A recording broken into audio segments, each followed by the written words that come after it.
Welcome to my channel, Sunshine Shoulders.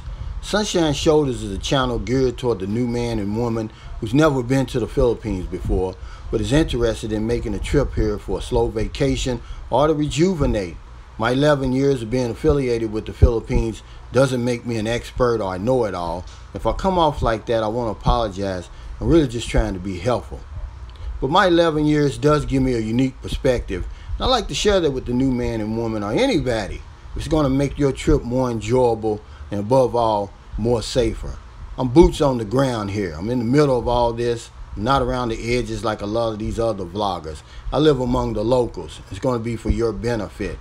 I'm going to tell you the nitty-gritty, tell you exactly what I'm seeing, what I'm living, and what I'm experiencing. And I'm never going to sugarcoat that, and that's not going to start today. I'm going to give you a little walkthrough of the town square in San Carlos City, Negros Occidental in the Philippines, voted the cleanest city in the Philippines for the second year in a row. Thank you so much for stopping by. We really appreciate it. Take care and enjoy the video. Welcome to San Carlos. I told you why I really like this place. It's a throwback. It's like going into a time machine and getting out in 1950 or 1960. And I wasn't even born yet. Nobody's in a hurry here. Everybody seems to know everybody else.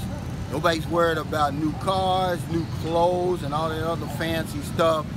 I really like it here. And I'm going to tell you, if you ever come here, you're going to love it too. One of the cleanest cities I've ever been to in the Philippines. And pre-pandemic, right over here, under that tree, you could get a massage. 30 pesos, leg massage, 30 pesos for the back.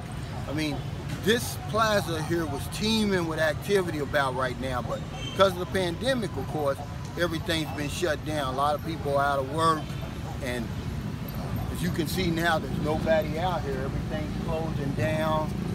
But normally this place right here, the plaza, this is right in the middle of town, would be teeming with activity.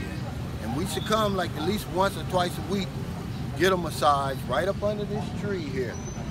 This is the good old days here, man. It's like time has stood still when you come here to the Philippines. So come on over here. After the pandemic, I'm waiting on you. One of my favorite snacks that I buy all the time here is kwek kwek. It's deep fried duck eggs right over here. And I'm going to show you. We're going to go over here and we're going to get a couple, but I mean, it's delicious. And they have this sweet duck sauce. I guess that's why they came up with that name, duck sauce. But these is duck eggs, and they put them in some batter and they deep fry them, man, and they're delicious. And it's only cost what, 15 pesos for one or two? I can't remember.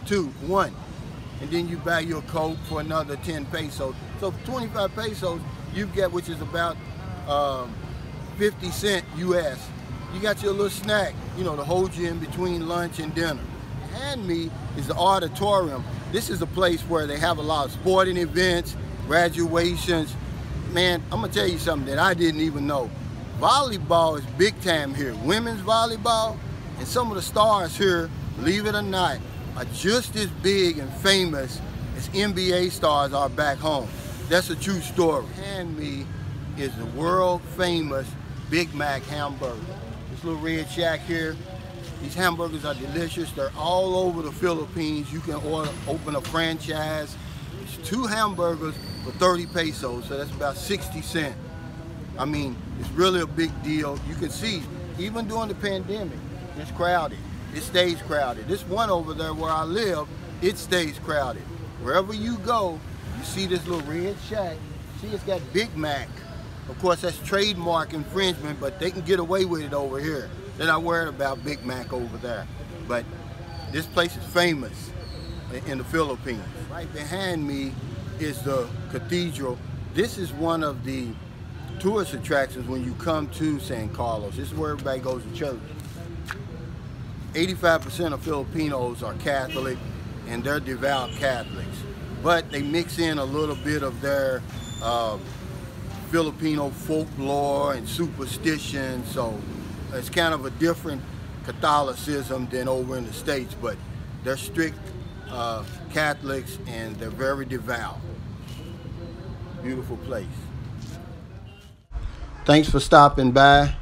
If you're in America, it's early. You got all the rest of the day to find somebody to help. If you're in the Philippines, it's getting late.